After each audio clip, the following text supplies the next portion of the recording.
Ayan, ang ganda naman guys. Try natin kung magagawa natin perfect.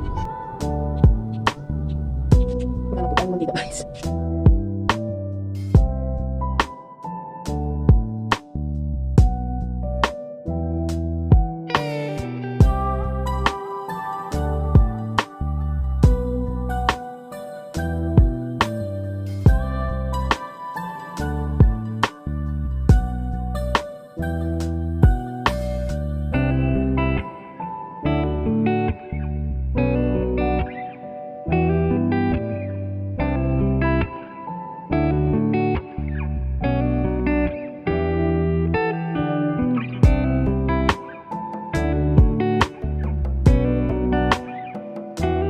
Ayan, ito na po ang ating finished product.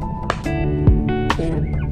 Pasensya na po, walang itlog yung isa. So, nagawa natin para kay Maria guys. Kapin niya. Ayun na rin siya guys. Kakapin niya. Bagong gising guys.